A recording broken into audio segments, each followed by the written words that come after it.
tempo, nós que nos se ligamos na presença do Senhor. Quero deixar uma reflexão aqui com os irmãos, que Deus ministrou, sobre Noé, entendeu? Gênesis 8, versículo 7. Nesse tempo de pandemia, irmãos, o que está acontecendo?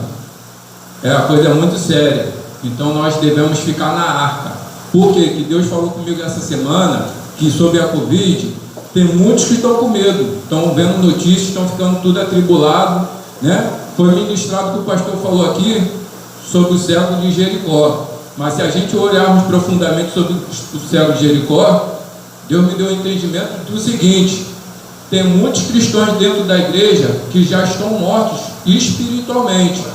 Por quê? Porque o cego de Jericó, apesar de ser o cego de Jericó, ele poderia ser cego na carne, mas espiritualmente ele estava vivo, porque ele, como cego, ele sentiu a presença do Senhor. E nós podemos ver muitamente que estamos desligados, que Deus tem falado aqui diretamente através da varoa da Eliane ali. O Senhor falou, morrer. Muitas vezes a gente temos que morrer nossos orgulhos, nossos rancor, temos que estar ligados na presença do Senhor, porque aqui a igreja é lugar de adoração, irmãos. A coisa de ser cristão não é brincadeira não, irmãos. Nós temos que renunciar, entendeu? Esquecer o passado, esquecer tudo. O pastor estava falando ali, dando o testemunho dele de vida, e Deus falou ali no meu coração sobre, para mim, como serve para muitos aqui, para verdadeiramente nós esquecermos o passado, que o nosso passado venha servir de testemunho, mas não para a gente se glorificar. Por quê? Porque nós somos novos convertidos, e serve na minha vida também, amém? E quando Deus estiver falando, irmãos, independente de um pregador, de alguém, irmãos, quando entra aqui, venham ligados no ministério, irmãos, venham fazer o melhor para si, amém? Eu vou deixar uma reflexão sobre a arca, porque é tempo da gente entrar na arca, tá ok? Se os irmãos puderem ler a Bíblia e me acompanhar, Gênesis 8, versículo 7. Aí eu vou indo, vocês me acompanhem. Noé solta um corvo e depois uma pomba. Ele soltou um corvo que saiu indo e voltando, até que as águas se secaram de sobre a terra. Depois soltou uma pomba, ver se as águas tinham minguado de sobre a face da terra.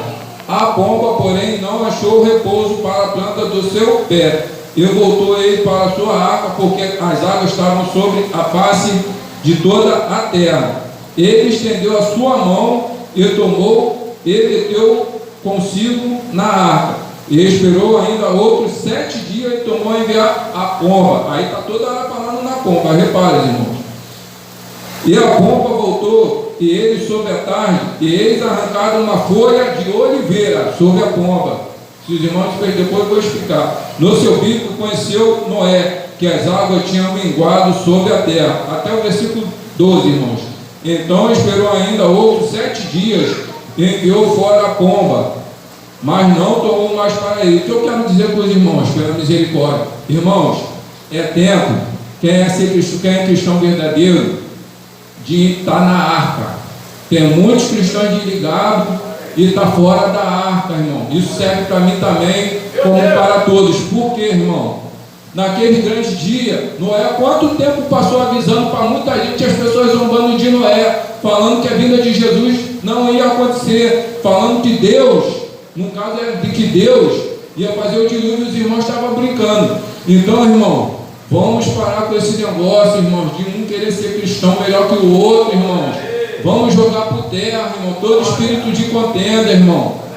Se vocês se ligarem aqui, vamos entrar na arca, porque nesse tempo de Covid, não adianta ficar em casa, falar que vai ser. Se Deus fala, ó, Deus tem 2 significados na mão.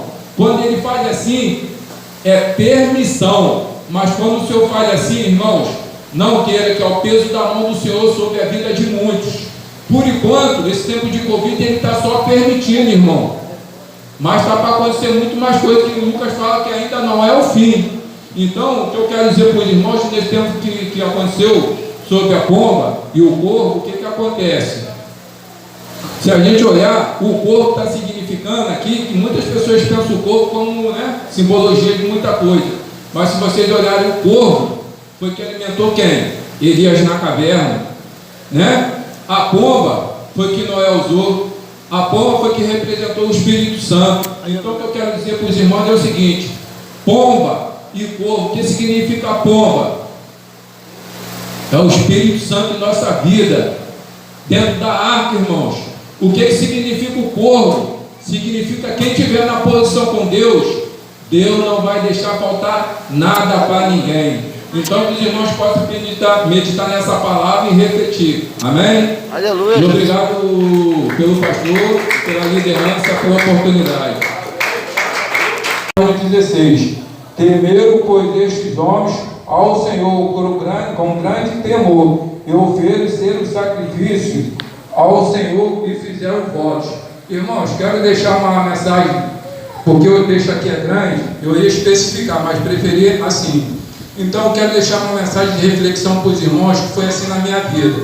Que os irmãos possam prestar atenção, que o Jonas aqui deixa 4 ou 5 exemplos para nós. Primeiro, qual o Jonas que impede de nos aproximar ao Senhor? Essa sirva de reflexão. E qual o Jonas com quem você está andando, que não quer compromisso com o Senhor e te impede a ter um compromisso com Deus grande e altíssimo? E qual o Jonas que anda por aí te dando os maus conselhos? Com qual Jonas que não quer compromisso com o Senhor ainda te dá o conselho? E o grande desse testemunho sobre o Jonas, porque o Jonas, ele fez daqueles que na hora que ele se ergueu e tomou posição e postura com o Senhor, ele, além de fazer o ídolo ao Senhor, ele converteu aqueles que não queriam nada com Jesus, que estavam com falsos deuses, que achavam que aqueles falsos deuses, os deuses de Baal era tudo, mas a ficha deles caiu, quando eles disseram, então este homem se disseram ao grande temor, eles disseram, por que fizeste tu isto? Pois sabiam os homens que tu fugias diante do Senhor, porque tu tinha dito, declarado. Eles disseram que te faremos. Deixa eu ver aqui. E eles levantaram e lançaram. Aqui, ó. Entretanto, os homens remaram, esforçando-se, pois alcançar a terra, mas não podiam contomar, e se embravecendo cada vez mais contra eles. Então clamaram, olha onde eles reconheceram. Então clamaram ao Senhor, disseram: Ah, Senhor, nós te rogamos, não perecemos por causa da vida deste homem, e não ponha sobre nós o sangue inocente, porque tu, Senhor, fizeste como te aprove. Aqui quer dizer que eles reconheceram que somente é Deus. Então, irmão, eu me converti para fazer 5 anos. Então, muitas vezes, eu andava com falsos Jonas, que não queriam compromisso com Jesus, ainda atrapalhavam o meu caminhar. Então, eu deixo de reflexão para os irmãos. Lá em Salmo, primeiro está falando: bem-aventurado é o varão que não serve o conselho dos ímpios e não andam segundo a roda dos encarnecedores. Então, que os irmãos, muitas vezes, em se falar a OAB, dobre o joelho e fala com Deus, que Ele é o único que te escuta, porque a honra é dele, não do homem. Amém?